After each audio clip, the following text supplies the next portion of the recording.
Supreme court bar ایسوسی ایشن کے انتخابات کے لیے ووٹنگ کا عمل صبح 9 بجے سے ہی نائب صدر سندھ بار کونسل علی محمد ڈاری کی نگرانی میں شروع کر دیا گیا تھا۔ سندھ میں سپریم کورٹ بار ایسوسی ایشن کے ارکان کی تعداد 326 ہے، جن میں سے کراچی میں 286 ووٹرز اپنا حق رائے دہی استعمال کر رہے ہیں۔ وکلا رہنماؤں کے مطابق صدارتی نشست کے لیے آسمہ جہانگیر اور اویس احمد کے درمیان کانٹے کا مقابلہ متوقع ہے۔ جیسے میں آسمہ جہانگیر کو سپورٹ کر رہا ہوں، مجھے اس بات کا کبھی یقین ہے کہ وہ سب سے موزوں کینڈیڈیٹ ہے، تو میرے بہت سے دوست اس طرف ووٹ دے رہے ہیں، لیکن اس کا یہ مطلب نہیں کہ کوئی گروہ بندی ہے۔ یہ بھی ہم دیکھنا چاہیں گے کہ کون سی ایسی شخصیت ہے جو کہ کنیکٹ کر سکے جسٹس کو ہیومن رائٹس کے ساتھ۔ جبکہ دوسرے گروپ کا کہنا ہے کہ اویس احمد صدارت کے لیے موزوں ترین امیدوار ہیں، کیونکہ آسمہ جہانگیر عدلیہ مخالف بیانات دیتی رہی ہیں۔ چیف جسٹس آف پاکستان نظر بند تھے اپنے بچوں کے ساتھ، جو دنیا بھر کی تمام این جی اوز جو ہیں وہ وہاں گئی ہیں۔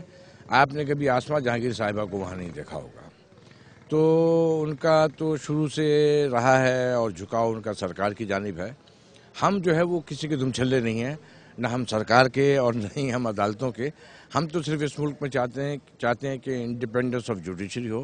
بار کی پالیٹکس میں ہم دیکھ رہے ہیں، جب 2002 میں ایل ایف او کے خلاف تحریک چلی تھی، 17th امینڈمنٹ کے خلاف، پرویز مشرف کے ریفرینڈم کے خلاف، ریسٹوریشن آف کانسٹیٹیوشن کے حق میں جو تحریکیں چلی ہیں، اس میں آسمہ جہانگیر صاحبہ اور ان کے دوست اتنے ایکٹیو نہیں تھے جتنا کہ ہم لوگ پاکستان بار کونسل اور احمد اویس صاحب as president Lahore high court bar active رہے ہیں۔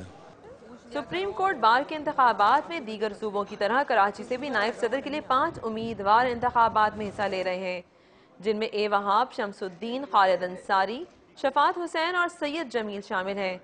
کراچی میں سپریم کورٹ بار کے انتخابات کے لیے منیر اے ملک، رشید رضوی، فخر الدین جی ابراہیم اور ایم عاقل جیسے سینئر وکلا اپنا حق رائے دہی استعمال کر رہے ہیں۔ کسی بھی ادارے یا ملک میں ہونے والے انتخابات جمہوریت کے عمل کا ثبوت ہوتے ہیں۔ سپریم کورٹ بار کے انتخابات کے بارے میں وکلا رہنماؤں کا کہنا ہے کہ اس کے نتائج یقیناً مستقبل میں پاکستانی سیاست میں اہم کردار ادا کریں گے۔ نازش ایاز، ڈان نیوز، کراچی۔